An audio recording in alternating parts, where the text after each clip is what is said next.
유튜브 방송 정치 가평중앙교육원 전경수 교수 마약 중독자 구제 강의 제 74회차가 되겠습니다. 강의 시간은 5분 이내에 종료하겠습니다. 국가 공익을 위해 끝까지 청취해 주시면 감사하겠습니다. 오늘 강의 주제는 마약 필로폰 등 마약 중독자 구제를 위한 학습에 관한 뜻을 두고 이 일을 나눠보도록 하겠습니다. 개인의 이 경험의 결과로 나타내는 행동의 변화, 하나의 유기체가 자신의 행동을 지각하고 변화시킬 수 있을 때 그것을 학습이라고 일컫는다. 학습된 행동에는 연상적 또는 조건부 학습, 주제가 어떤 특정한 색조처럼 한정된 감각적 특질에 응답하는 변별학습, 반복되는 자극에 더 이상 반응하지 않는 습관화, 관련된 특질에 따른 경험 분류 과정인 개념 형성, 문제 해결, 감각적 지각에 대한 과거의 경험의 효과적인 지각학습, 감각적 신호에 대한 신경근 반응, 유형의 발달인 정신운동학습 등이 있다. 즉 개념 형성, 지각 학습을 뜻하는 겁니다. 모방, 통찰력 학습, 각인 등은 학습의 또 다른 형태입니다. 17세기부터 20세기 중반에 걸쳐 학습 이론가들은 어떤 보편적 원리가 모든 학습 과정을 지배하고 그러한 원리가 어떻게 왜 작용하는지에 대해 과학적으로 증명해 보이려는 공통적인 욕구를 가지고 있었다. 모든 유기체의 행위가 물리학에 근거하여 둔 통일된 법 체계 아래서 이해될 수 있도록 정확하고 객관적인 방법론이 시도되었다. 그러나 1970년대에 이르기까지 완전하고 포괄적인 이론이 확립되지 않자 심리학자들은 어떠한 단일 학습 이론도 적절하지 않는다는 사실을 인식하게 되었다. 심리학의 모든 지식을 하나의 큰 원리로 통합하려는 마지막 시도는 1930년대에 있었다. E.R. 그스리, 클라크, 헐은 장래성 있는 사상가였다. 그스리는 반응, 지각이나 마음의 상태가 아닌 이 학습에서 궁극적이고 가장 중요한 기초 단위라고 주장했다. 헐은 보상으로 공모되는 훈련된 자극, 반응 활동의 결과인 습관의 힘이 학습의 본질적 양상이라고 주장했으며 그는 그것을 학습의 점진적 과정으로 보았다. 톨머는 학습이란 행동에서 추론되는 일종의 과정이라고 역설했다. 이들이 주장한 여러 논지가 오늘날의 연구자들에게 매우 중요하게 남아있다. 연상은 이런 논지 중 하나이다. 연상의 본질은 하나의 주체가 환경에서 어떤 것을 지각하고 그 결과 그것에 무엇이 있는가를 알아차리는 관찰력에 있다. 관념에 이르는 연상은 공간이나 시간에 있어서 대상이나 사건의 접근성, 유사성, 빈번도, 현저성, 관심을 끄는 정도를 모두 포함한다. 이전에는 관계가 없던 자극을 어떤 특별한 반응과 연결짓는 동물의 능력인 연상학습은 주로 강화가 새로운 행동 양식을 구체화하는 조건반사 과정을 통해 발생한다. 최초의 유명한 조건반사 실험은 19세기 러시아의 생리학자 이반 페트로비치 파플로프가 하였는데 개가 종소리를 들으면 침을 흘리는 조건반사를 실험한 것입니다. 그러나 SR 이론은 많은 학습된 현상을 만족스럽게 설명하지 못했고 주체의 내면 행동은 무시하면서 지나치게 단순화하는 경향이 있었습니다. 톨문은 연상이 자극과 주관적인 감각 인상을 포함한다고 주장하는 좀 덜 객관적인 학자 집단을 이끌었죠. 오늘날 통용되는 논지는 광하인데 이것은 어떤 주체의 행위가 반복되어 보상받았을 때에 주체의 행동이 조성된다는 것을 설명하기 위해 발전된 개념이다. 광하의 논리적 작용에 대해 열띤 논쟁이 계속되고 있다. 많은 심리학자들이 학습에 있어서는 다른 고려 사항들이 매우 중요하다고 주장하면서 연상 이론의 보편 타당성을 무시해버린다. 예를 들어 게슈탈트 심리학자들은 중요한 학습 과정은 환경에서 관계된 것들을 단순히 연상하는 것이 아니라 그것들의 재구성을 포함한다고 믿는다. 어느 심리학자들은 어느 능력의 심리학적 측면을 연구하는 사람을 뜻하는 겁니다. 어느 학습은 너무 많은 단어와 그들의 조합을 포함하기 때문에 연상 이론에 의해 만족스럽게 설명될 수 없다고 한다.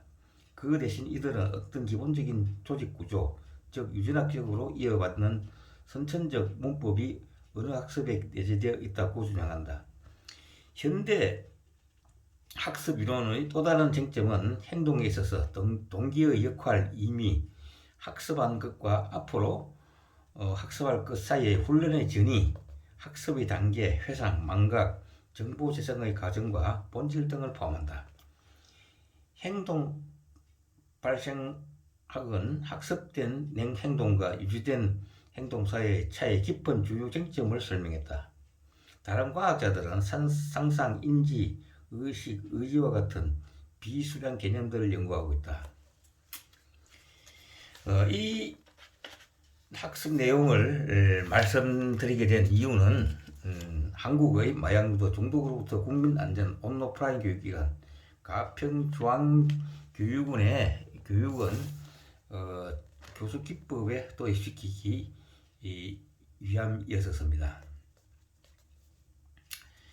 인생은 살아가면서 혼란스러울 때가 많다. 때로는 가시밭길 같은 길을 걸어갈 때도 있고 때로는 망망대해를 항해하면서 성남 파도를 만나듯이 이런 험난한 길을 헤쳐나가야 할 때가 있다.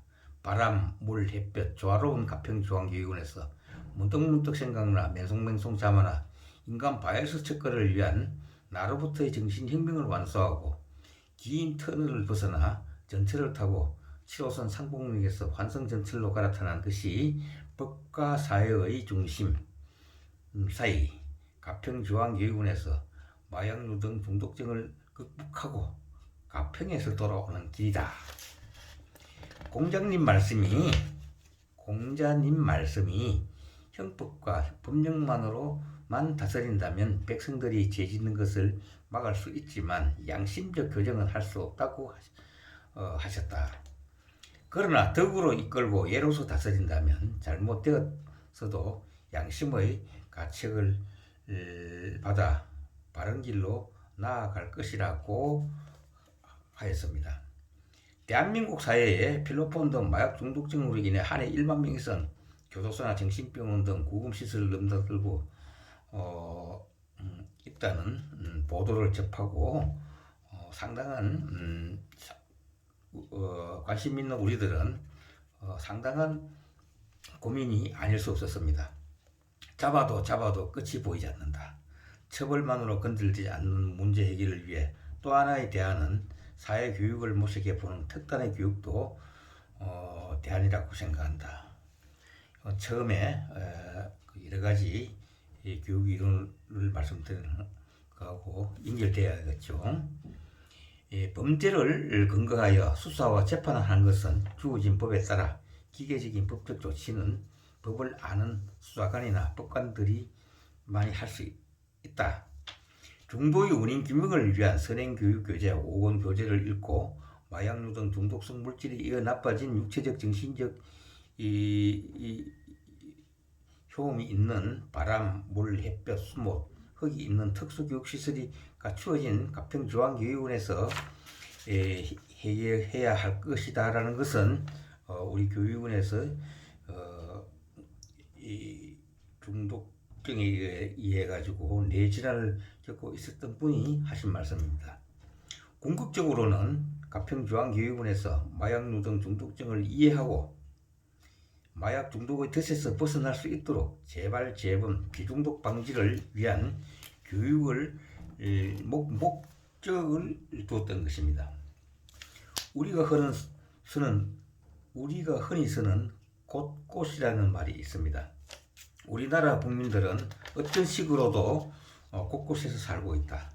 직업도 다르고 사는 곳도 다르고 연령도 다르지만 곳곳에 국민들은 숨을 쉬면서 자신의 삶을 살아간다. 어디를 둘러봐도 곳곳에 나와 다른 사람이 걸어가고 있고 웃음을 나누고 지하철 곁에 서 있다. 그래서 사람은 고립되어 살 수 없는 사회적 동물로 정의되기도 하죠. 가평중앙교육원은 한 그루의 나무를 키우기 위해 거름을 주고 물을 주어야 한다. 한 그루의 나무에 물을 부어주는 것과 똑같다.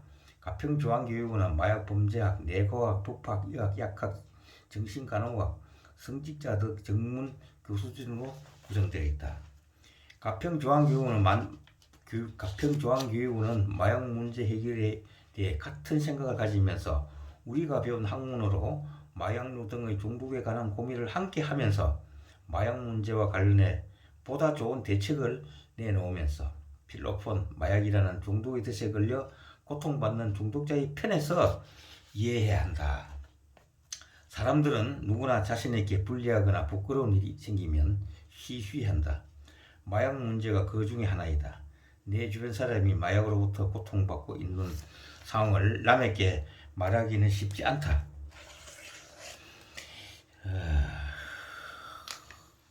마약은 사회적으로서 큰 낙인이 찍혀버린다. 즉 범죄라는 인식이 강하게 작용된다. 낙인과 범죄라는 선택한 말 속에 마약 문제는 어둠 속에 갇혀 있었다. 모든 사람이 함께 이야기할 대상이 아니었다. 쉬쉬하며 혼자 소갈이하는 모습이 대부분이다. 그러다 보니 어느 사이 필로폰 등 마약류에 중독되어 폐인이 되어 죽어가는 국민 계층이 두꺼워지면서 가정이 파탄되고 있다. 이러한 가운데 마약 문제를 어둠 속에서 남겨두는 것은 마약에 중독된 정신병적 환자를 다루는 기관의 문제도 작용된다. 사후 약방문, 사람이 죽은 뒤에 처방을 쓴다는 뜻이죠. 마약에 중독된 정신병적 환자 관리 시스템 문제이다. 사전에 마약 문제를 접근하기보다는 마약류 등 중독성 물질에 의해 정신병적 문제를 근거하는 데에 무게를 두고 있다. 치료와 재활, 상담에 나서기보다는 단속과 격리라는 원칙을 앞세우고 있는 것이 관련 기관의 정신병적 환자 접근 모습이었다. 우리는 시시하면서 혼자 소갈이하는 마약류 등 중독의 덫에 걸린 자신들이 취해진 하고 싶은 말을 속 시원하게 쏟아낼 수 있도록 끌어내어 중독자가 취해진 문제 해결은 단속 못지않게 중요하다. 정신병적 범죄, 마약 플러스 범죄라고 하죠. 해도 간이 아닌 법과 사회의 중심사이 비탈진 곳에 앉아있는 사람들을 위해 제하의 가평중앙교육원 마약류 등의 중독성 제거 및 재발방지 정신교육에 의한 강좌는 그동안 말 못할 사연을 시원하게 적어내려가는 문자상담과 1:1 오프라인 교육 참관기 등에 의해 사례와 정신병적 범죄 이론을 재발견하고 자신이 가지고 있는 모든 문제를 자신 스스로 해결을 위한 교육의 목적을 둔 것입니다.